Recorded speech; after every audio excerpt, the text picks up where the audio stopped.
ആം ആദ്മി പാർട്ടിയെ കേവലം 22 സീറ്റുകളിലേക്ക് ഒതുക്കിക്കൊണ്ട് 48 അംഗങ്ങളുടെ കനത്ത പിന്തുണയോടെ 27 കൊല്ലത്തിന് ശേഷം ഇതാ ഡൽഹിയിൽ BJP അധികാരത്തിലേക്ക് ഏറുകയാണ്.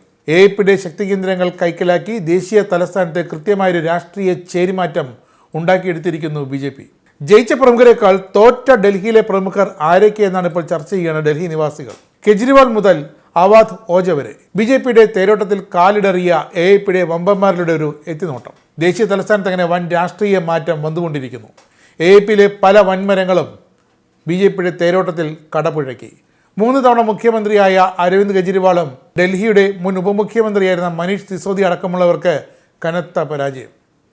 ഡൽഹിയിലെ താരമണ്ഡലമായ ന്യൂഡൽഹി സീറ്റിൽ AAP കൺവീനർ അരവിന്ദ് കെജ്രിവാളും ഡൽഹി മുൻ മുഖ്യമന്ത്രി സാഹിബ് സിംഗ് വർമ്മയുടെ മകനും BJP സ്ഥാനാർത്ഥിയുമായ പർവേഷ് സാഹിബ് വർമ്മയും തമ്മിലായിരുന്നു സുപ്രധാന മത്സരം. വോട്ടെണ്ണൽ തുടങ്ങി ഉച്ചയാകുമ്പോൾ വരെ ഇരുവരും ഇഞ്ചോടിഞ്ച് പോരാട്ടത്തിലായിരുന്നു. എന്നാൽ അന്തിമ വിജയം വന്നപ്പോൾ അത് പർവേഷിനൊപ്പം. 3ാം സ്ഥാനത്തേക്ക് പിന്തള്ളപ്പെട്ട മുൻ മുഖ്യമന്ത്രി ഷീലാ ദീക്ഷിത്തിൻ്റെ മകനും കോൺഗ്രസ് സ്ഥാനാർത്ഥിയുമായിരുന്ന സന്ദീപ് ദീക്ഷിത്തിന് വോട്ടെണ്ണലിൽ ഉടനീളം ഇരു നേതാക്കളുടെയും 7 അയലത്ത് പോലും എത്താൻ സാധിച്ചില്ലെന്നത് മറ്റൊരു ദുഃഖകരമായ കാര്യം.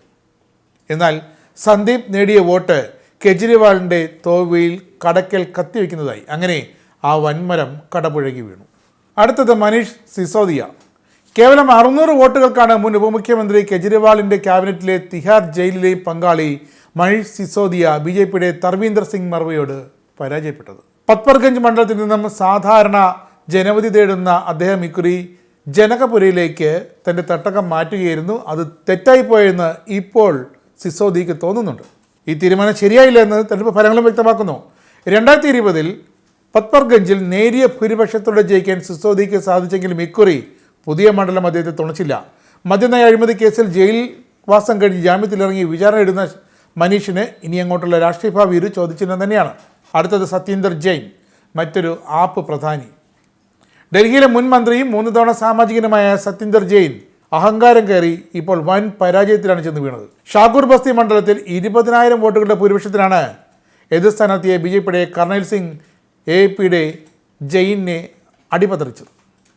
AAP സർക്കാരിലെ സുപ്രധാനിയായ ജെയിന് തന്റെ മണ്ഡലം പക്ഷേ കാത്തുസൂക്ഷിക്കാനായതുമില്ല.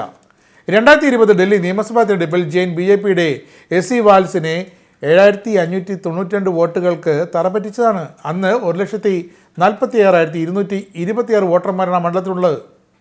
അതിൽ 99,165 വോട്ടുകളും ലഭിച്ചു. പക്ഷേ ഇക്കുറി AAPയുടെ ആധിപത്യം തകർത്ത് കൃത്യമായ ഭൂരിപക്ഷം നേടാൻ BJP കൃത്യമായി വരച്ച വര കൊണ്ട് സാധിച്ചു. അടുത്തത് സോംനാഥ് ഭാരതി.